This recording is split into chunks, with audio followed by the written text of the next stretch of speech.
Ok, minha gente, já de volta, lembrando a você o seguinte: Recanto dos Pescadores, Centro Gastronômico Recanto. Hoje eu vou lá no Recanto à tarde, né, porque eu tenho que ir lá no Marcelo, e aí depois eu vou tomar um café lá no Recanto. Bom, é legal, é bom pra caramba, é um lugar bom pra bater papo. Então você senta ali, come aquele pão com sal, tem um pão lá, uma bisnaga, com sal e ervas finas, que é maravilhoso, né? Toma aquele cafezinho, é muito bom.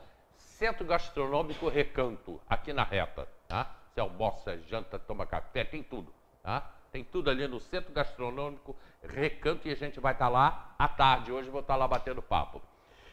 Pois é, a Elaine não veio, só veio o pastor, né? Roberto Laurindo, a Elaine não pôde ver, ficou agarrado, trabalhando ela. Bom dia. Bom dia, Hélio, bom dia, nossa Teresópolis. Na verdade, a gente está vivendo aí esse caos no trânsito, né? Na cidade, então não deu para ela estar aqui. Mas sempre é um privilégio estar aqui com você, com os nossos ouvintes, e mais uma vez eu espero que a gente de alguma forma seja útil à cidade e ao reino de Deus. Com certeza, mas vamos começar a falar da cidade já. Você veio do Caleme, né? Isso. Como é que foi vindo do Caleme para cá? Mais ou menos 1 hora para poder chegar aqui. Está bem complicado ali, Barra, Panorama, aquela região toda ali. Tentei até um caminho alternativo ali por Pimenteiras, né? Passando por Quebra-Frascos, mas também as ruas estão bem esburacadas e a gente percebe isso praticamente na cidade toda, em todos os bairros, né? Então, e não adianta, vamos ter que conviver com isso pelo menos durante o mês, porque é o tempo que eles dão para terminar essa reforma, né? Colocar a reforma, essa recuperação que estão fazendo ali no corte da Barra. E tinha que fazer mesmo, não tem como sair. Agora, para quem mora para lá, vai ser muito complicado esses próximos dias. Muito complicado. Você veio do Caleme, né? Isso aí, é verdade. Todos que moram ali naqueles bairros, né? Eles vão passar por essa realidade. A gente percebe o trânsito bem lento, mas é uma necessidade em toda a cidade, né? Realmente a gente percebe que as ruas, as principais ruas também do centro, enfim, a gente percebe muitos buracos, né? E isso traz um transtorno para todo mundo. E as pessoas estão muito tensas, né? Devido, todos têm seus compromissos, né? Seus horários, enfim, precisam se deslocar e você precisa ir e vir. E com essa realidade toda ainda entram as chuvas, esse período todo que a gente vive, né? Então, realmente é um caos. Ô, Roberto, eu vou até aproveitar isso, esse início de conversa nossa, para levar isso para a igreja. Isso é até uma dúvida que eu tenho. Esse nervosismo, essa tensão que a gente está vivendo diariamente, em todos os sentidos da vida, né? A gente está vivendo momentos muito, muito tensos. Politicamente, a gente está vivendo momentos tensos. Tudo isso que a gente está vivendo, as pessoas estão levando isso para dentro da igreja. Eu tenho sentido isso, que as pessoas também chegam na igreja precisando ouvir a palavra. Sim, precisando ouvir a palavra, mas porque elas estão tensas, nervosas, aborrecidas, chegando ao ponto de estar com raiva, carregando ódio. A gente percebe isso, porque na verdade tudo está interligado, né? A igreja, ela é uma extensão também das nossas famílias, das nossas casas, e quando a gente percebe todo esse desajuste emocional causado por todos esses problemas, por esse estresse, né, que a gente vive na sociedade, todas essas questões políticas, isso também acaba acarretando, né, todo esse peso emocional que as pessoas, inclusive, levam para dentro dos templos, né? Mas a nossa esperança é que a boa e infalível palavra de Deus possa ser um bálsamo que traga alívio, que traga contentamento e que possa ser também um canal, uma ferramenta que venha auxiliar na estabilização emocional do indivíduo, né? Mas como é que um pastor consegue levar isso? Porque você também vive assim. Com certeza, com certeza. Porque você é um ser humano, você também sofre isso. Então, a gente depende muito da graça de Deus, né?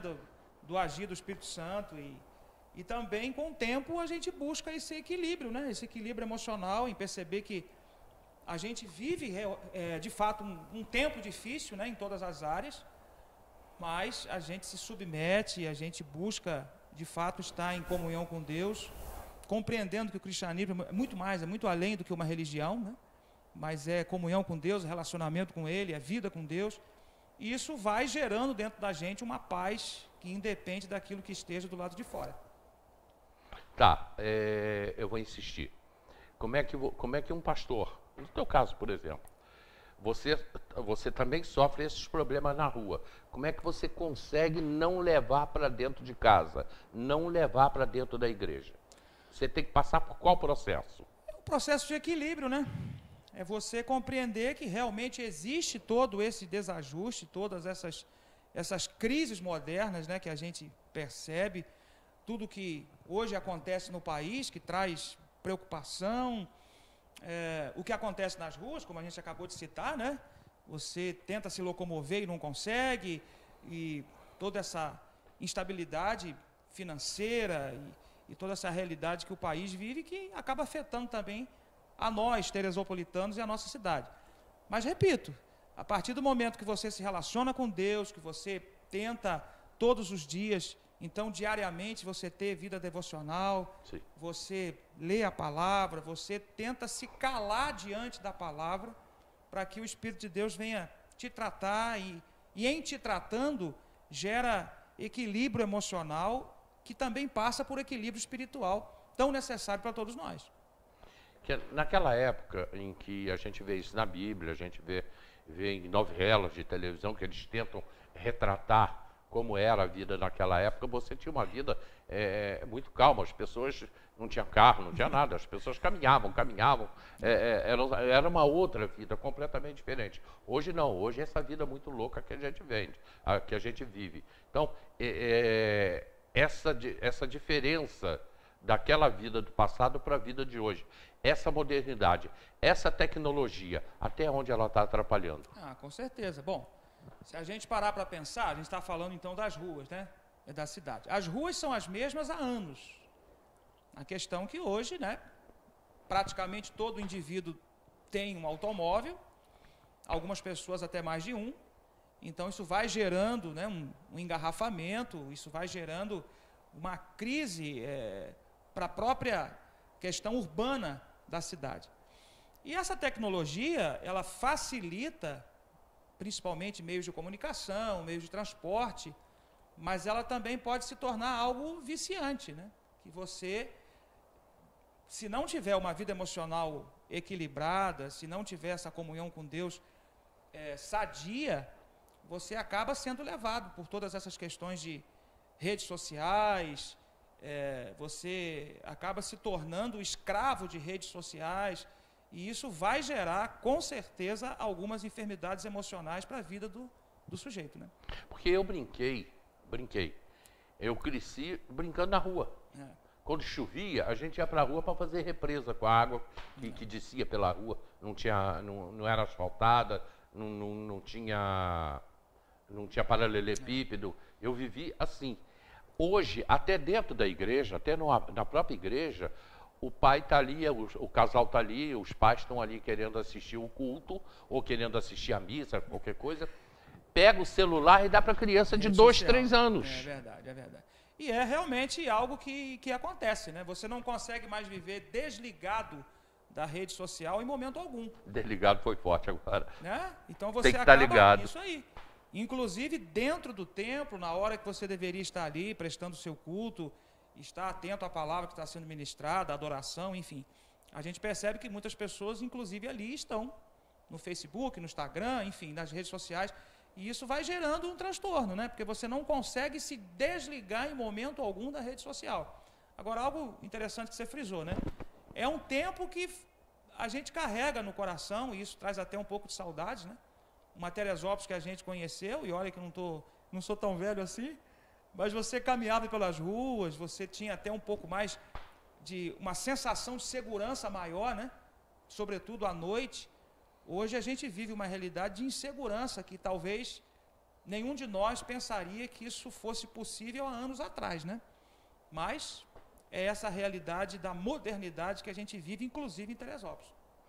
Eu, por exemplo, eu tenho um texto de um livro que eu tenho vontade de escrever, e que eu tinha uma família evangélica lá em Araras, e a nossa diversão aos domingos era assustar essa família evangélica, como se a gente conseguisse fazer isso. Eu estou dizendo a gente, eram 8, 9 anos, e 8, 9 anos naquela época não era nada, era infantil mesmo, né? E a gente botava em cima de um papelão uma vela acesa do outro lado da rua, rua de terra, e eles diziam aos domingos, eles vinham cantando, né? Aqueles louvores antigos, eu ainda me lembro até de alguns. E eles vinham cantando e não tinha luz na rua. E a gente ia puxando a vela, o papelão, para assustá-lo. Nunca assustou, né? Eles deviam rir da gente. Quer dizer, esse tipo de coisa não existe mais. Né? Verdade. Isso não existe mais. A vida hoje está muito tumultuada.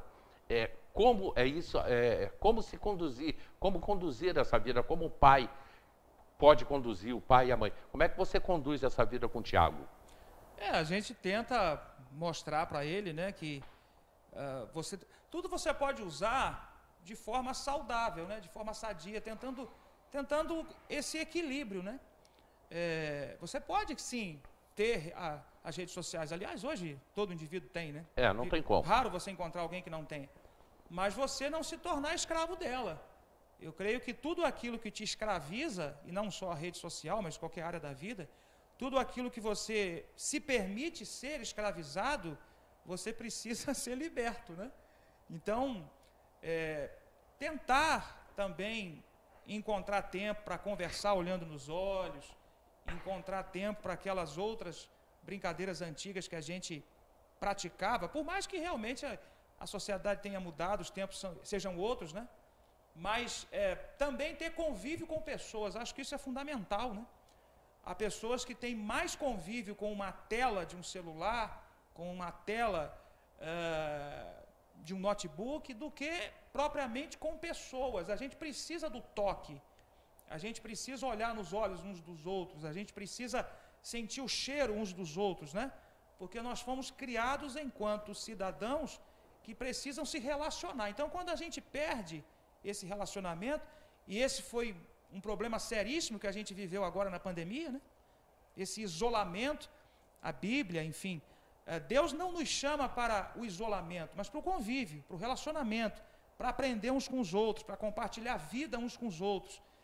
Então, quando a rede social ela retira de mim e do indivíduo essa capacidade de se relacionar, a gente precisa urgentemente rever se nós estamos tendo mais tempo com a tela de um celular do que com pessoas propriamente dito. O pastor Roberto Laurindo usa o celular, a Bíblia no celular? Sim, uso. Que hoje a gente vê isso abertamente. Não há nenhum problema. Por exemplo, eu tenho no meu celular aqui mais de 30 versões da Bíblia Sagrada. Então isso é uma ferramenta extraordinária. Assim, mas apesar de usar a Bíblia no formato digital, enfim, no celular, eu também não perco aquela ideia de manusear o papel, sabe? De sentir o papel, sentir o cheiro do papel, como os antigos diziam, né? Os livros que leio, prefiro ler de forma tradicional, o papel, enfim. Mas também não critico, acho essa plataforma digital, o PDF, também é uma ferramenta extraordinária. Mas, repito, não só o livro, o papel, mas também a rede social, nada pode roubar o tempo que a gente precisa também ter um com o outro, sabe? Aquela história de conversar, de estar ao redor de uma mesa, de sorrir, de compartilhar a vida, de chorar com os que choram, de se alegrar com os que se alegram, de viver em comunidade, né? Quando a gente pensa, sobretudo, esse espaço de igreja, né? É um convite para a gente viver em comunidade. Então, a família, a igreja, o relacionamento com os amigos, a ideia da gente estar uns com os outros. Isso é saudável para o ser humano e essencial para a vida de cada um de nós. A gente está vivendo um momento muito difícil, é óbvio, e é disso que a gente está falando aqui. Por exemplo, mulheres sexualmente agredidas, mulheres que são agredidas pelos homens, isso, o feminicídio, que é até uma palavra nova, né? Crianças sexualmente agredidas, e que Teresópolis é um local que tem muitos dados, não meus, da delegacia, o próprio delegado falou isso com a gente. Esse viver em comunidade, a igreja se preocupa. Você se preocupa com isso? Com certeza. Enfim, é a nossa missão viver em comunidade, se relacionar. Eu creio ser importantíssimo o respeito, né, pela vida do outro, pelo pensar do outro, pelas diferenças que a gente tem, respeitar uns aos outros. Agora, todo esse desajuste social também passa pelo crescimento desordenado, né, de uma cidade. Perfeito. Isso gera uma série de transtornos, né? É uma cadeia, o desemprego, a violência, a falta de segurança. Isso gera todo um transtorno que, de certa forma, respinga em todos nós. E olha que eu sempre gosto de frisar, né? A cidade de Teresópolis tem uma polícia exemplar para todo o estado, que tem feito um trabalho extraordinário, mas você percebe todo esse crescimento desordenado, isso causa uma série de desajustes que precisam ser trabalhados, né? E não só nessa questão da prefeitura, do município, da igreja, mas todos nós, enquanto cidadãos, né, de uma cidade, a gente precisa contribuir e entender essa realidade que acaba afetando a todos. Tem muita diferença daqui de Teresópolis para a tua igreja lá em Sapucaia? Sim, sim, porque... É assim, menor, né? Sapucaia é uma cidade menor, o convívio acaba sendo maior, né? Hoje, eventualmente, né, eu estou em Sapucaia, no distrito de Aparecida, e também aqui no interior de Teresópolis, em Água Quente. Então, essa realidade interior é uma realidade que o convívio ele acaba sendo até muito maior. É uma região de famílias, então todos se conhecem, todos já têm aquela tradição de se chamarem pelo nome, aquele relacionamento acaba sendo até maior. Eu percebo que o respeito acaba sendo até melhor, porque as pessoas se conhecem há muito mais tempo. Mas numa realidade assim, de uma cidade maior, a gente acaba também percebendo a amplitude dos problemas, né? Quanto mais pessoas, você acaba também tendo que lidar com toda essa realidade desse desajuste social. Eu estou indo para o comercial e já a gente volta conversando com o pastor Roberto Laurindo. E aí, botou a escrever aqui para a gente, parabéns pelo programa, meu amigo, meu irmão, minha irmã, Hélio Garracena. Família querida, pastor Roberto de Alcântara Laurindo, minha amiga Elaine Azevedo e o querido Tiago, que Deus os abençoe sempre, pastor Esther Palhares. Amém. Amiga querida, né? Família Palhares mora no coração de todos nós. Mora mesmo. Minha amiga, minha irmã Esther Palhares, Estherzinha, obrigado, Esther. Um abraço, Márcio, um abraço para a família toda. Eu estou indo rapidamente para o comercial, a gente volta já. E lembrando o seguinte, aqui na reta, Recanto dos Pescadores. Aliás, Centro Gastronômico Recanto. A gente volta já.